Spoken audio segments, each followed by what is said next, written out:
بسم اللہ الرحمن الرحیم۔ السلام علیکم۔ میری بڑی بہو بہت زبان دراز تھی، لیکن میں اپنے چھوٹے بیٹے کی شادی تمیزدار لڑکی سے کرنا چاہتی تھی۔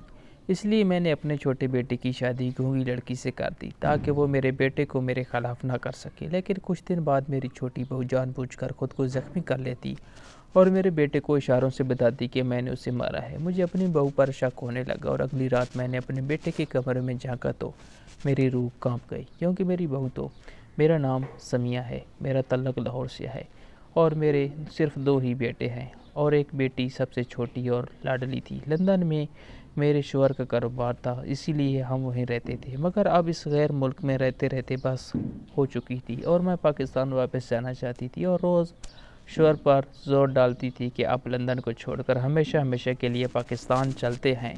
میرے اس فیصلے کے پیچھے یہ وجہ تھی کہ میں اپنی بیٹی کی شادی کسی مسلم اور پاکستانی خاندان میں کرنا چاہتی تھی۔ ایک اور وجہ بھی تھی اور وہ تھی میرا بڑا بیٹا شہرزار۔ میں تو عام سی شکل و صورت کی تھی، مگر شکر تھا کہ میرے تمام بچے خوبصورت میں اپنے باپ پر گئے تھے۔ میرا بڑا بیٹا تو بہو اپنے باپ کی فوٹو کاپی لگتا تھا۔ ان دنوں میں ان کی وجہ سے کافی پریشان تھی۔ لندن کی آزاد فضاؤں میں جوان ہو کر وہ بہت زیادہ آزاد خیال ہو گیا تھا۔ مجھے اس کے کئی دوستوں سے پتہ چلا تھا کہ وہ کسی لڑکی کے چکر میں بھی ہے، اس لیے میں اسے جلد از جلد پاکستان پہنچ کر اس کی شادی کرنا چاہتی تھی، مگر دیر ہو گئی تھی۔ اس سے پہلے ہی وہ اس لڑکی کے ساتھ کورٹ میرج کر کے گھر آ گیا۔ اسے کوئی پرواہ نہیں تھی کہ میں راضی ہوں یا نہیں، وہ مکمل طور پر اپنی بیوی کے بس میں تھا۔ اس کی بیوی اسے جو پٹیاں پڑھاتی تھی وہ وہی کرتا تھا۔ میں بہت کوشش کرتی تھی کہ اسے اس آزاد خیال لڑکی کے خلاف کر سکوں، مگر میں ناکام رہی۔ وہ لڑکی اتنی تیز تھی کہ مجھے آتے جاتے خوب باتیں سناتی تھی۔ میرا دوسرا بیٹا شہیر بڑے کی نسبت بہت تابعدار تھا، اسے میری بے عزتی برداشت نہیں ہوتی تھی، اسی لیے ہم اس کے ساتھ پاکستان آ گئے۔ بیٹی نے کہا کہ وہ آخر سیمسٹر کے پیپر دے کر آ جائے گی۔ میرا یہ بیٹا بھی اب شادی کے قابل ہو رہا تھا۔ میں چاہتی تھی کہ اس سے پہلے کہ وہ کسی لڑکی کو پسند کرے میں خود ہی اس کے لیے لڑکی ڈھونڈوں۔ شہیر نے بھی مجھے اختیار دے دیا کہ امی آپ جسے چاہیں میری شادی کروا دیں، میں کچھ نہیں بولوں گا۔ مجھے میرے بیٹے پر بہت پیار آیا۔ ہم لوگ بہت امیر تھے، مگر میں چاہتی تھی کہ کسی چھوٹے گھر کی لڑکی لے کر آؤں تاکہ وہ میرے بیٹے اور میرے درمیان میں نہ آئے اور میرے بس میں رہے۔ مگر میں جس لڑکی کو بھی دیکھتی اسے خوف سا محسوس ہونے لگتا کہ یہ میری بڑی بہو کی جیسی نہ آنے کے لیے۔ وہ ایک لفظ بھی بولتی تو مجھے ناگوار گزرتا کہ یہ لڑکی ابھی سے میرے ساتھ اتنی باتیں کر رہی ہے، بعد میں کیا کرے گی، اور میں اٹھ کر آ جاتی۔ ایک دن یوں ہی واپسی پر میں نے مارکیٹ میں اپنی نند کو دیکھا۔ ہم نے کسی کو بھی نہیں بتایا تھا کہ ہم واپس آ گئے ہیں، اسی لیے میں اسے دیکھتے ہی فوراً ایک طرف ہو گئی اور اپنے گھر چلی آئی۔ سارے راستے مجھے محسوس ہوتا رہا کہ کہیں وہ مجھے میرا پیچھا تو نہیں کر رہی، مگر ایسا کچھ نہیں تھا۔ کچھ دنوں کے بعد میں پھر سے اپنے بیٹے کی شادی کے لیے رشتہ تلاش کرنے لگی۔ ایک دن رشتے والی آئی اور کہنے لگی کہ بازار میں کچھ کپڑے والا ہے، اس کی بیٹی دیکھ لو، تمہیں ضرور پسند آئے گی۔ میں بتائے بغیر جانا چاہتی تھی تاکہ لڑکی کو جان سکوں۔ میں اس کپڑے والے کی دکان پر گئی تو اس کی بیٹی بھی وہیں اس کے پاس بیٹھی ہوئی تھی۔ وہ لڑکی بہت حسین تھی، بالکل میرے بیٹے کی ٹکر کی۔ میں نے اس سے نام پوچھا تو وہ چپ رہی۔ میں نے دوسری بار پوچھا تو وہ اپنے دھیان میں لگی رہی۔ میں نے غصے سے کپڑے والے سے کہا کہ تمہاری بیٹی جواب کیوں نہیں دے رہی؟ اس آدمی نے دکھ سے کہا جی بیگم صاحبہ یہ بہری اور گونگی ہے۔ یہ سن کر میرے قدموں تلے سے زمین نکل گئی۔ اتنی حسین لڑکی اور یہ عیب! میں نے اسے اسی وقت کھڑے فیصلہ کر لیا کہ میں اسی لڑکی کو بہو بناؤں گی، کیونکہ یہ میرے بیٹے کو میرے خلاف نہیں کر سکے گی، نہ کچھ سنے گی اور نہ ہی کچھ بولے گی، میری مٹھی میں رہے گی۔ میں نے بیٹے سے جا کر گھر میں بات کی تو وہ کہنے لگا ماں اندھی بہری لنگڑی جس لڑکی سے بھی آپ میری شادی کریں گے میں تیار ہوں، لیکن میری ایک شرط ہے۔ میں نے حیران ہو کر پوچھا۔ کہنے لگا تم اسے بہو نہیں بیٹی سمجھو گی؟ اگر بھابھی کو تم پیار سے قبول کر لیتی تو ہو سکتا تھا کہ وہ بھی اچھی ہو جاتی، اسی لیے میری بیوی کے ساتھ آپ نے پیار سے رہنا ہے۔ میں نے کہا بیٹا تم فکر نہ کرو، جیسے تم کہو گے ویسا ہی ہوگا۔ یوں میں نے اپنے بیٹے کی شادی اس گونگی اور بہری لڑکی سے کر دی۔ شادی میں بس اس لڑکی کا باپ شریک ہوا تھا، اس کی ماں نہیں تھی۔ شادی والی رات جب میرا بیٹا کمرے میں گیا تو کچھ ہی دیر بعد چیختا ہوا کمرے سے باہر آیا۔ میں نے پوچھا کیا بات ہے، کیا ہو گیا، کیوں چیخ رہے ہو؟ جو اس نے بتایا اسے سن کر میرے سر پر آسمان ٹوٹ گیا۔ میرا بیٹا کہنے لگا کمرے میں تو وہ لڑکی بے ہوش ہے اور پورے کمرے میں نیچے فرش پر بچھو ہی بچھو ہیں، شاید انہی کو دیکھ کر بے ہوش ہو گئی ہے بیچاری۔ میرا بیٹا مجھے مشکوک نظروں سے دیکھنے لگا، کہنے لگا ماں کہیں تم نے اس سے تنگ کرنے کو یہ سب نہیں کیا؟ اتنا بڑا الزام سن کر میں تڑپ کر کہا کہ میں یہ سب کیوں کروں گی، مگر وہ سپرے لینے کے لیے چلے گیا تاکہ کمرہ صاف کروا سکے۔ پہلے ہی دن گھر میں یہ کیا ہو گیا تھا، کچھ سمجھ نہیں آئی۔ خیر کمرہ صاف کروا کر وہ کمرے میں چلا گیا۔ اگلے دن ولیمہ تھا۔ میں نے بہت ہی شاندار مہنگا لہنگا بنوایا تھا، مگر جب بہو پہن کر لوگوں کے سامنے آئی تو سارے لوگ ہنسنے لگے کیونکہ وہ کئی جگہ سے پھٹا ہوا تھا۔ سب لوگ باتیں بنانے لگے۔ میرے بیٹے کا یہ سب دیکھ کر موڈ خراب ہو گیا اور وہ وہاں سے چلا گیا۔ وہ تو یہی سمجھ رہا تھا کہ یہ سب میں نے کیا ہے، حالانکہ مجھے تو پتہ بھی نہیں تھا کہ یہ سب کس نے کیا ہے، اور اپنی بہو پر بھی شک نہیں کر سکتی تھی کیونکہ وہ بیچاری تو خود معصوم اور گونگی بہری تھی۔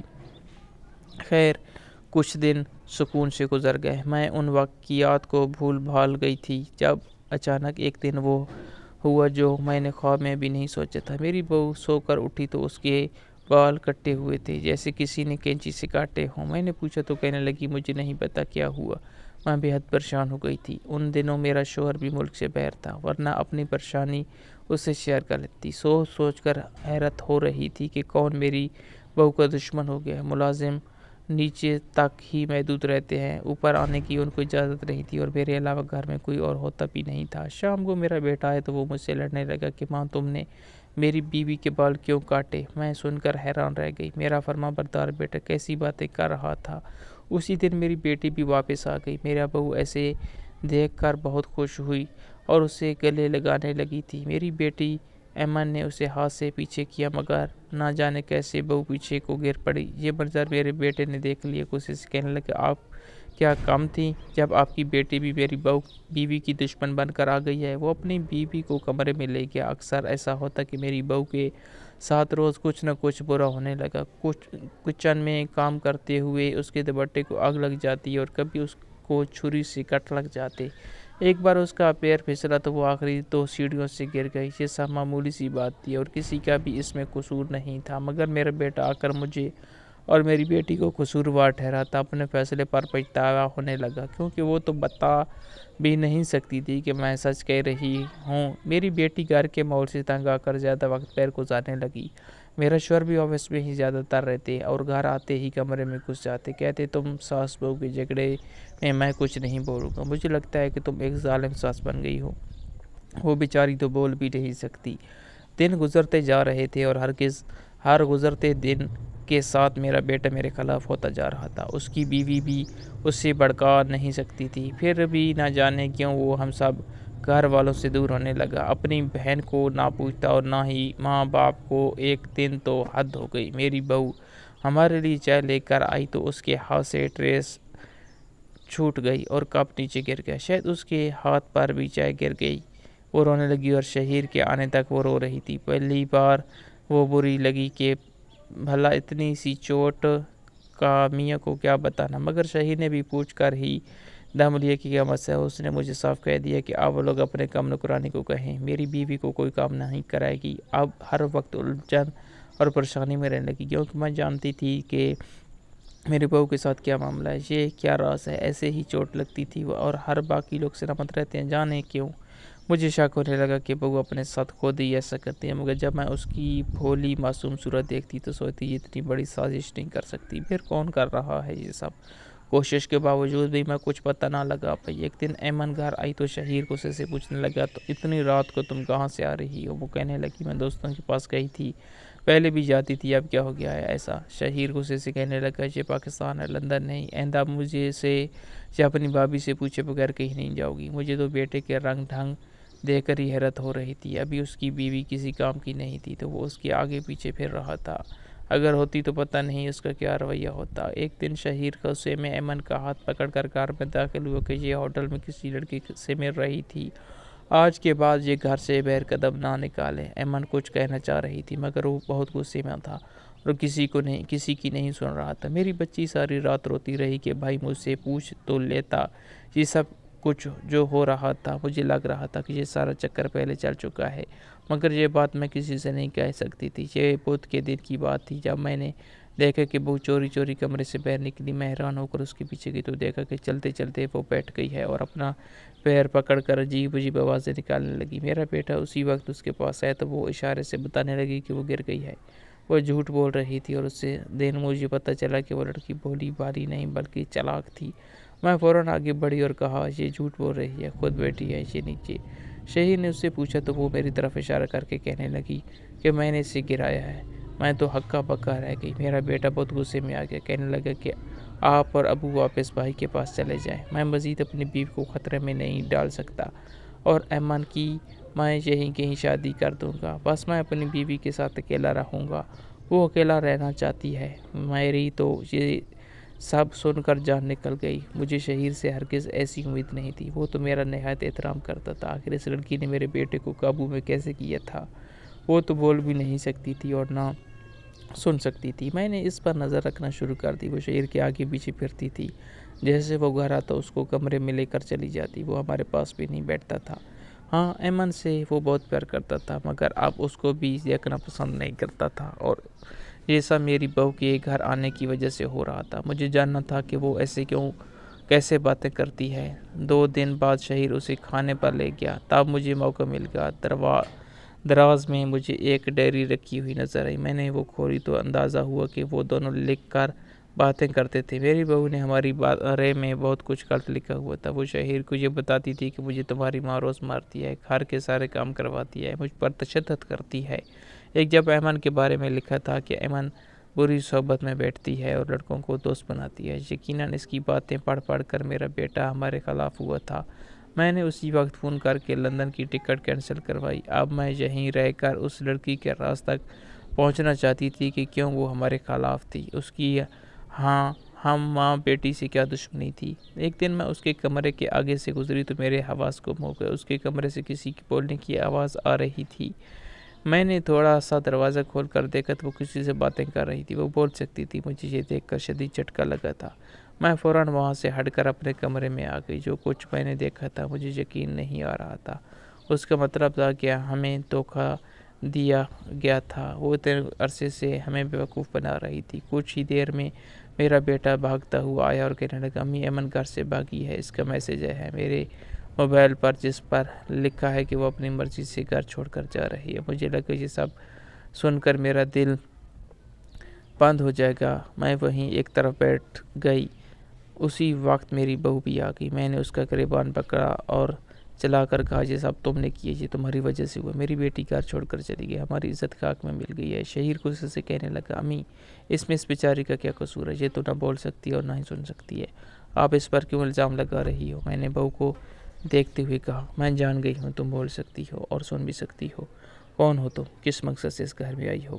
سچ سچ بتاؤ۔ مجھے لگا تھا کہ یہ سب سن کر وہ گھبرا جائے گی، مگر وہ مسکراتی اور کہنے لگی، میں نورین عرف شازیہ کی بیٹی ہوں، آپ کی نند کی بیٹی۔ مجھے ایسا لگا کہ میرے کانوں پر دھماکہ ہو گیا ہے۔ اتنا کڑوا اور زہریلا سچ وہ شازیہ کی بیٹی تھی۔ مجھے ماضی یاد آنے لگا۔ میں شادی سے پہلے ایک غریب گھر سے تعلق رکھتی تھی، مگر قسمت اچھی رہی کہ ایک امیر لڑکے نے مجھے پسند کر لیا۔ بلکہ یوں کہوں تو زیادہ مناسب ہو کہ میں نے خود بہت کوشش کی تھی کہ کسی طرح میری طرف متوجہ ہو جائے، اور وہی ہوا۔ ایک دن اس نے مجھ سے شادی کی خواہش کا اظہار کر دیا۔ میں نے بھی ہاں کر دی۔ اصل میں نے عامر کی چھوٹی بہن جو کالج میں پڑھتی تھی اسے اپنا دوست بنا لیا تھا، تاکہ اس کے ذریعے اس کے بھائی کے دل میں جگہ بنا سکوں۔ عامر کی 2 بہنیں اور 2 بھائی تھے۔ وہ بھائیوں میں چھوٹا تھا اور گھر میں اس کی اور اس کی چھوٹی بہن کی شادی ہونے والی رہ گئی تھی، جو کہ خود کو میرا دوست کہتی تھی، جبکہ میں نے اسے کبھی دل سے دوست سمجھا ہی نہیں تھا۔ میرے لیے تو بس وہ ایک مہرا تھی۔ مجھے عامر کے گھر والوں نے بہت پیار اور محبت سے قبول کیا، مگر میں اکیلی رہنا چاہتی تھی۔ 2 جیٹ اور جیٹھانیاں، ساس سسر اور ایک نند، یہ سب لوگ مجھ سے برداشت نہیں ہوتے تھے۔ دل چاہتا تھا کہ انہیں جلد از جلد نکال دوں اور اس گھر پر اکیلی راج کروں، لیکن میرا شوہر اپنی چھوٹی بہن سے بہت پیار کرتا تھا۔ وہ بہت خوبصورت تھی، اس لیے بھی وہ مجھے بری لگتی تھی۔ اکثر وہ مجھ سے شکوہ کرتی تھی کہ میں اس کی دوست بن کر ہی ٹھیک تھی، اب بھابھی بن کر بدل گئی ہوں۔ میں اسے کیا بتاتی کہ بس تمہارے ذریعے اس گھر میں داخل ہونا تھا۔ اور اب تم میرے کسی کام کی نہیں ہو۔ میں نے روزگار میں لڑائی جھگڑا کرنا شروع کر دیا۔ سب لوگ سمجھ گئے تھے کہ میں کیا چاہتی ہوں، اسی لیے بڑے دونوں بیٹے اپنی اپنی بیویوں کو لے کر خاموشی سے علیحدہ ہو گئے۔ میرا شوہر ہرگز راضی نہیں تھا، مگر میں نے ایسا اس کا دماغ اس کے گھر والوں کے خلاف بھر دیا تھا، اور اب وہ میری ہاں میں ہاں ملاتا۔ میرا بیٹا پیدا ہوا تو میں اپنے میں کے چلی گئی کہ اپنے ماں باپ اور بہن بھائی کو گھر سے نکالوں، اگر نہیں تو میں واپس نہیں آؤں گی۔ میرے ساس سسر معاملے کی نوعیت کو سمجھتے تھے، وہ خود ہی گھر چھوڑ کر دوسرے بیٹے کے پاس کراچی چلے گئے۔ میری نند کا چونکہ پڑھائی کا آخری سال رہتا تھا، اس لیے وہ رک گئی تھی، اور مجھ سے یہ برداشت نہیں ہو رہا تھا، کیونکہ مجھے ڈر تھا کہ کہیں میرا شوہر میرے ہاتھ سے نہ نکل جائے، اپنی بہن کے ذریعہ ماں باپ سے رابطہ نہ بڑھا لے۔ میں نے شازیہ سے چھٹکارا پانے کا فیصلہ کر لیا۔ ایک دن میں نے پلان بنایا، وہ جس رکشہ ڈرائیور کے ساتھ جاتی تھی اس کو 12 بجے فون کر کے کہا شازیہ کو کالج مت لے جانا، اس کا بھائی لے جائے گا۔ دوسری طرح میں نے شازیہ کو فون کر کے کہا کہ اس کا رکشہ خراب ہو گیا ہے، تم کالج کے نزدیک ہوٹل میں چلی جاؤ، کسی کو تمہیں لینے کے لیے بھیجتی ہوں۔ میں نے اپنے ایک دور آوارہ کزن کو فون کر کے شازیہ کے پاس جانے کا کہا، اور خود شوہر کے دفتر پہنچ گئی کہ میں تمہارے ساتھ لنچ کرنے آئی ہوں۔ مجھے معلوم تھا کہ میرا شوہر جب دیکھے گا کہ شازیہ ایک غیر لڑکے کے ساتھ ہے تو وہ بہت غصہ ہوگا، اور ہو سکتا ہے میرے کزن کے ساتھ ہی اس کی شادی کر دیتا۔ اب جیسے ہی میں اپنے شوہر کو لے کر وہاں پہنچی تو شازیہ وہاں ایک لڑکے کے ساتھ پہلے ہی بیٹھی ہوئی تھی۔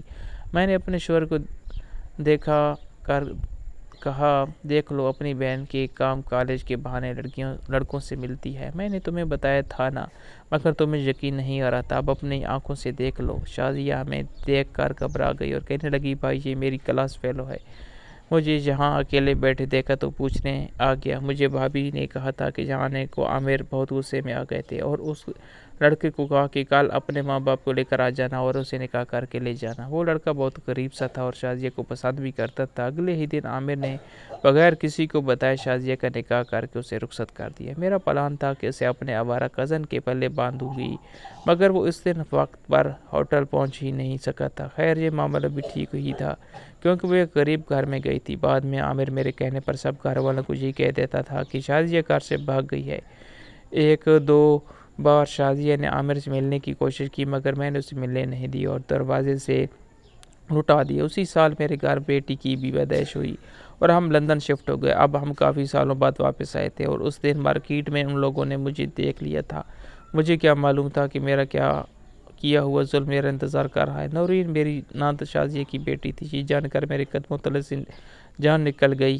وہ اپنی ماں سے کی گئی زیادتیوں کا بدلہ لینے آئی تھی۔ اس نے باقاعدہ پلان بنا کر شہید سے شادی کی تھی۔ نورین کہنے لگی آپ نے میری ماں کے ساتھ بہت برا کیا تھا، مگر میں چاہتے ہوئے بھی آپ کی بیٹی کے ساتھ اتنا برا نہیں کر پائی۔ سٹور روم میں بے ہوش پڑی ہے، وہ کہیں نہیں بھاگی ہے۔ میں اب بس آپ کو احساس دلانا چاہ رہی تھی کہ جب کسی ماں باپ کو کوئی یہ کہے کہ آپ کی بیٹی گھر سے بھاگ گئی ہے تو اس پر کیا گزرتی ہے۔ میں نہیں جان بوجھ کر یہ سب کچھ کیا ہے، صرف آپ کو یاد دلانے کے لیے، کیونکہ جب خود پر گزرتی ہے تب پتہ چلتا ہے دوسرا کس اذیت سے گزر رہا ہے۔ میری ماں نے بھی اذیت میں ہی 24 سال گزارے ہیں۔